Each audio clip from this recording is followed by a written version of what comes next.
Hi అండి అందరికీ. ఈరోజు నేను చూపించే రెసిపీ అనేది చాలా హెల్దీ అండి. మనకి దగ్గు, జలుబు, వికారం, నోరు చేదుగా ఉన్నప్పుడైనా లేదంటే వామిటింగ్ వచ్చినప్పుడు ఇలాంటి ఒక రెసిపీ అనేది మనం తీసుకుంటే తొందరగా తగ్గిపోతుంది.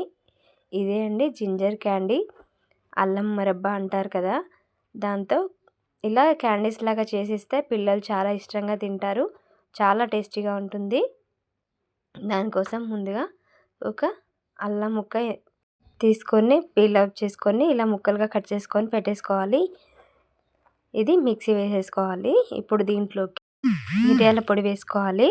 1 టేబుల్ స్పూన్ మిరియాల పొడి, 1 టేబుల్ స్పూన్ బ్లాక్ సాల్ట్ వేసుకోవాలి. నల్లుప్పు అంటారు కదా, అది వేసుకోవాలి. లేదంటే మీ దగ్గర ఇది లేకపోతే నార్మల్ సాల్ట్ అయినా వేసేసుకోవచ్చు. ఇది వేసుకుంటే టేస్ట్ చాలా బాగుంటుంది.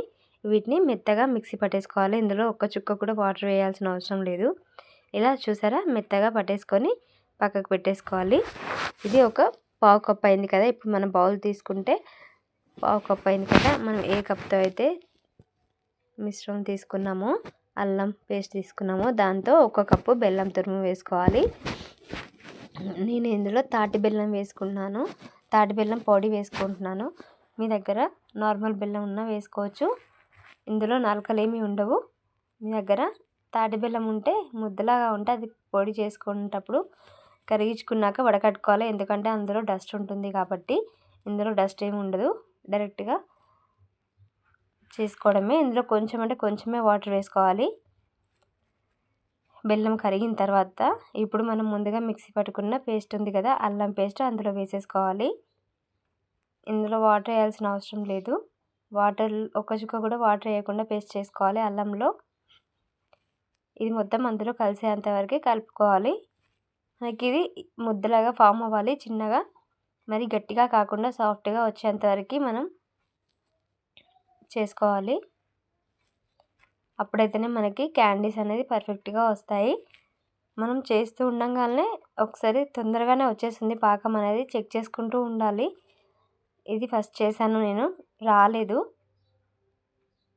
తర్వాత మళ్ళీ ఒకసారి చేశాను.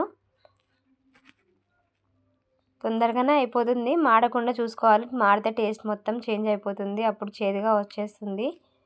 మళ్ళీ ఒకసారి చేశాను. కొంచెం సాఫ్ట్గా ఉంది చూసారా, మీకు అర్థమవుతుంది కదా చూస్తుంటే. ఇంకొంచెం గట్టిగా రావాలి, మరి గట్టిగా కాకుండా ఇంకొంచెం సాఫ్ట్గా వస్తే సరిపోతుంది.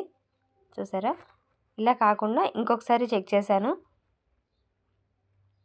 ఇప్పుడు పర్ఫెక్ట్గా వచ్చింది.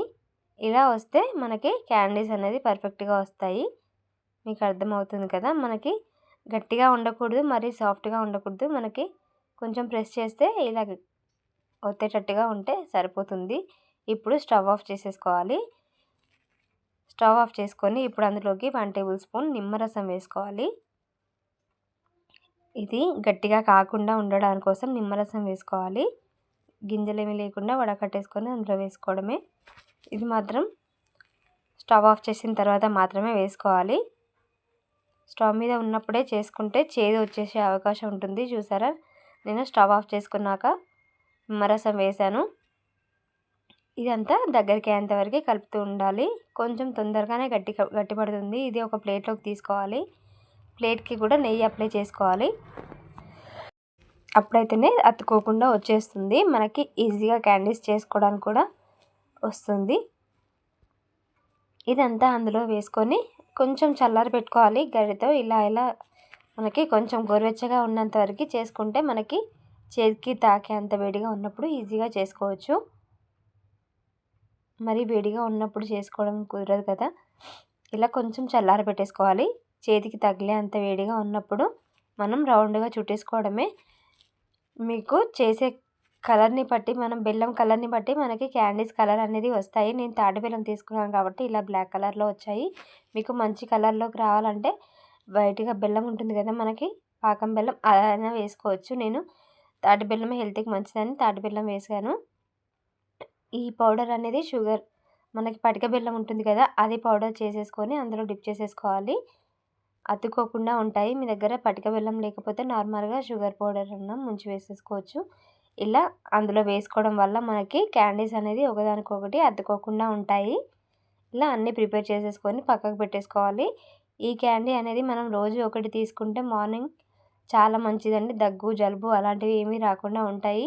పిల్లలు కూడా మంచిగా తినొచ్చు. ఎందుకంటే స్వీట్గా ఉంటాయి కాబట్టి మరీ ఎంత ఘాటు ఏముండదు. మీరు ఇందులో వీటిని నేను కొంచెం క్వాంటిటీ మాత్రమే చేశాను. ఎక్కువగా చేసుకొని స్టోర్ కూడా చేసేసుకోవచ్చు. ఒక 1 మంత్ అయినా పాడవకుండా ఉంటాయి. బయట పెట్టినా ఉంటాయి పాడవకుండా. ఫ్రిడ్జ్లో పెట్టాల్సిన అవసరం కూడా లేదు. వీటిని రోజు ఒకటి మార్నింగ్ పిల్లలకి ఇస్తే పిల్లలకి పెద్దలకి ఎవరైనా తినొచ్చండి. దగ్గు జలుబు అలాంటివి ఏమీ రాకుండా ఉంటాయి. ఇప్పుడు చలికాలం కదండి, చలికాలంలోకి ఇవి చాలా బాగా పనిచేస్తుంది. ఈ రెసిపీ అనేది మీకు యూస్ఫుల్ అనిపిస్తే తప్పకుండా లైక్ చేయండి, షేర్ చేయండి, కమెంట్ చేయండి. తప్పకుండా ట్రై చేసి ఎలా వచ్చిందో కమెంట్ చేయండి friends. Thanks for watching. Bye bye.